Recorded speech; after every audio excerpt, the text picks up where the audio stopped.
What's going on, guys? Hope you're doing well, safe and sound away from all this craziness that's in our world. I want to talk about something a little controversial today, and shouldn't be controversial to talk about, but it is. We're going to talk about God for a second. Now, you might be wondering what spawned this video. Before you sit around and think I'm some kind of Bible beater or something like that, I was an ordained pastor. I just haven't renewed my certificate, but I did that a few years ago. Do I believe in God? Yes. Now, before we get into all our own personal beliefs and stuff, look, I got my own personal relationship with God. You do, whatever. It doesn't really matter. The whole point I'm trying to get at right now is the fact that social media is both good and bad. When you tune in, you get to see some people. You see these characters and these facades that they create and they perpetuate through social media. It's not really them. Other people, you just get them. Right. And it's great to just see, real people being real. And that part of it I really like. I like to see my friends and family back home, what's going on with them, etc. Not really follow these stupid fads and bullshit that goes on social media all the time. But today specifically, I've seen several people online. I don't know what the hell's going on today, like what's happening today specifically, the energy out there, whatever's going on. But they're asking for prayers. They're asking, well, please, my brother this, my cousin that, my wife this, my husband that, my dog this. And they're asking for all the prayers, please. Now, my question is this. Do you think God is up there sitting on a cloud, looking down, and he's like, if Joe doesn't get 5,000 prayers, I'm not going to save him. So you guys better get out there and start getting Joe some prayers, or Joe's going to die. I'm going to take him back here with me. Let's see what you guys got. Like, do you really believe that? Like, I wonder why people think the more people that pray for someone, God's going to listen. Like he's keeping track up there, keeping score that if you don't hit enough points, aka prayers, then sorry, you're not going to see your miracle. My question is this. Why haven't you tried, specifically the person asking for these prayers, just dropping to your fucking knees? And yes, I swear. God didn't say nothing about not swearing. Powerful words that get your point across have nothing to do whether you believe in God or not, or whether you're godly or not. Why haven't you fallen to your knees, looked up at God and said, God, I love my brother, my sister, whatever. I don't want to be here without them. Their family doesn't want to be here without them. I know that it may be their time, it may not be their time. But please, if you could find it in your heart to let them stay just a little bit longer and experience life with us, that would be great. And really, really meant it, right? Really meant it. And part of the thing is, it's hard to do that if you don't always talk to God. There are many of us, myself included, throughout the years. I mean, when I was younger, I thought I was the person that God forgot about, right? There's many times that we don't think about God at all. And then something bad happens. The first thing that happens, like my mom with cancer, oh God, please let her be okay. The first thing we revert back to, many of us, is saying, oh God, please just don't let this be real. Oh my God, oh God. We immediately say God's name, right? It's like a reflex, without even thinking, oh God, right? Well, if you're not talking to God regularly and all of a sudden you throw, oh God, out there, help me God, help me God, help me God, it's coming from a very selfish place. Remember, greed, gluttony, those are some of the 7 deadly sins. Those are things that God does not like, does not want, doesn't want you to make part of your life. But it's a very selfish thing because you don't talk to God, you don't care about God, and all of a sudden you're in a spot and you want God to come save you. It doesn't work like that. It never has.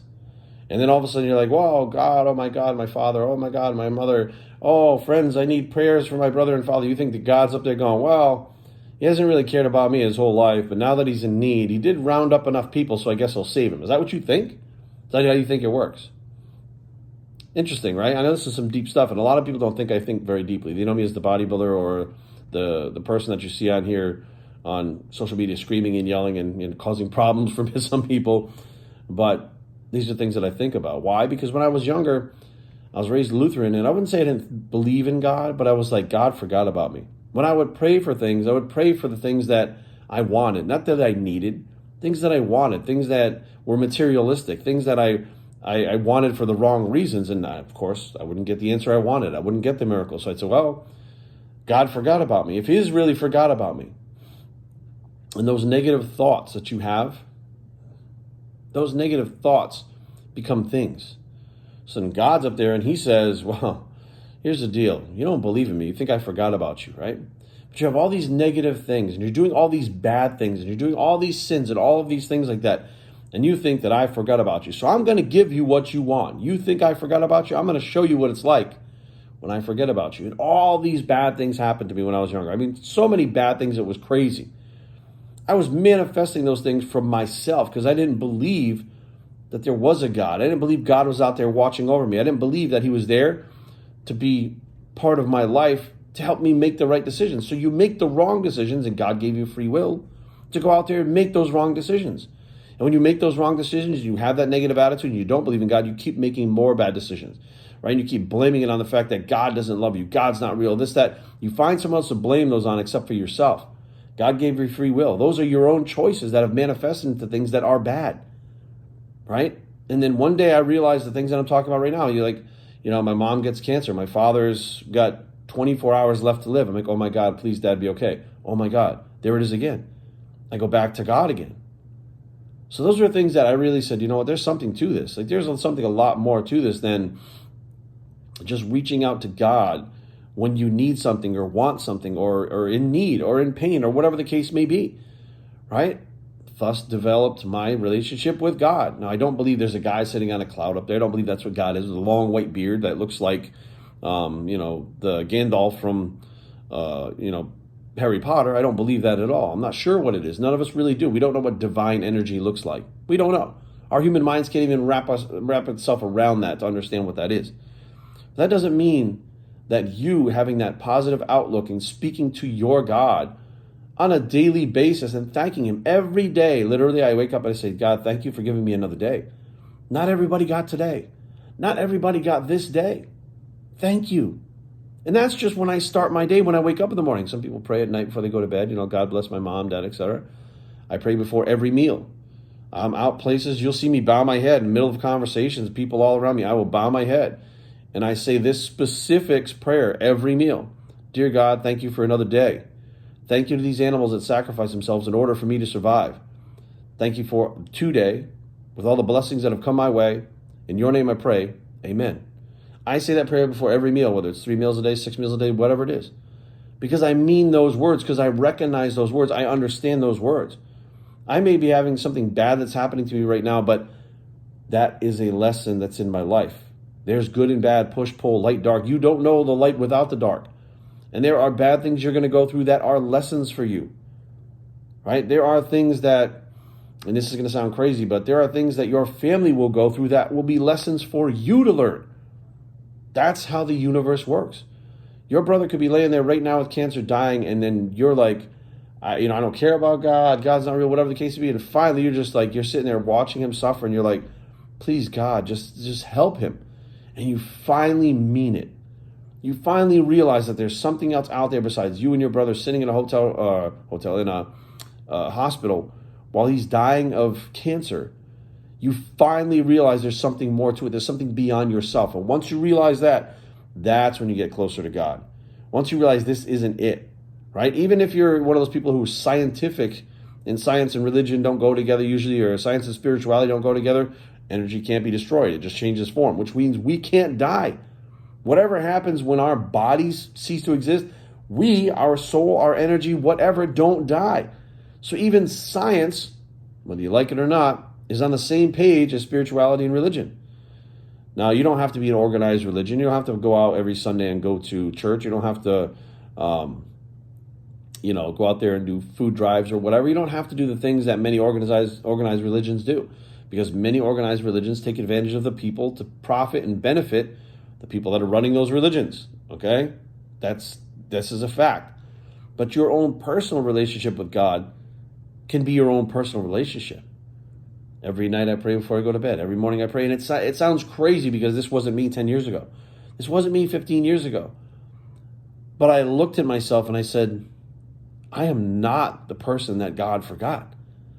Look at my life. Look at the things I've been through. Look how it panned out. Look what happened when I literally took the bull by the horns and started making better, positive decisions for myself. Right and wrong, making better decisions, making the right decisions no matter how hard they are. Look what happened in my life. Look how much better it got. Where are those lessons from right and wrong come from? Where's the first introduction to right and wrong lessons that we have. Some of us would say school. Some of us would say catechism, CCD, church, the Bible, right? Whether you believe it or not, that's up to you. But the Bible has plenty of lessons in it. Lessons to learn from, whether you believe that it all happened or not.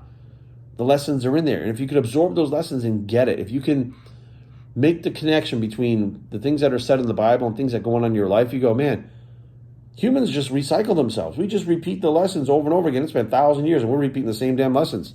We're going through the same shit with the same 7 deadly sins that get us in trouble, right? The same shit that got people in trouble 2,000 years ago get us in trouble now. It's the same shit. So in closing, guys, I know that when I see these posts, I know it's coming from a good place. I know that these people that are asking for prayers, it's coming from a good place because they figure the more prayers, the better. What the hell does that mean? God's not keeping score. God's not going to say, well, you didn't get 5,000, so I'm going to let him die. That's not what it is at all. When you woke up that morning, it's up to you to have that personal relationship with God. Make sure that your loved one that is in the process of whatever is going on that's horrible for them or you or your family, whatever, it's a joint effort between you and your loved ones that are close to you, not the rest of the world. Just something to think about, guys. I know this is a little deep for some people. I know some people get turned up by religion, but this is not about religion. This is about spirituality. It's about being more than we are on this earth. And, you know, I would have laughed at this shit. I'll tell you right now, some of you are going to laugh at this and go, Jerry's out of his tree. I would have laughed at this stuff and threw the phone out the window if I saw this thing 20 years ago. I would have absolutely been like, whoever's saying this is out of their fucking tree. That's how it would have been. Until I saw things, until things happened, until I understood things, until I became closer with God and manifested the things that really meant something, right? Family, right? Helping people, being there for people, right? Sometimes being the only person there for someone when there's nobody else there for them for whatever reason, because people don't like them or they argue with them or whatever. They don't like something they said. Now, don't get me wrong. We all have our arguments and disagreements. But to come back full circle and be like, I still care about that person because X, Y, Z, and I want the best for them and I want them to be well. And if they need my help, I'll help them, right? Putting yourself aside, right? The prayers that people look for are usually for themselves. My brother's dying, my sister's dying, and I can't live without him, and I don't know what I'm going to do. That sounds like a lot of selfish I, my, me in there. Doesn't sound like a lot about like, hey, he's got 3 kids. And those 3 kids need him to grow up. Those 3 kids need him to teach them, to be a father to them or a mother to them or whatever the case may be, right? It's all usually a very selfish place. And if you're praying from a selfish place, I can almost guarantee you, you will not see that miracle. Something to think about, guys. In this day and age where darkness is enveloped a lot around us, there's a lot of fear. Think about that. With God, there's no fear. You fear nothing. How can you fear anything or any man when God has your back? You can't. You don't have to. When you realize that God is in all of us, and this is going to be the final thing that I say that I think is going to be kind of over the edge for some people. Many people have talked about the second coming of Jesus. They said, oh, Jesus is coming back, the Messiah will return, etc., etc. Here's my personal view on it, everything that I've seen, my personal take on it. I don't believe Jesus Christ, the human being, will be back here ever again. I believe his time on this planet was here. I believe he was the backup plan.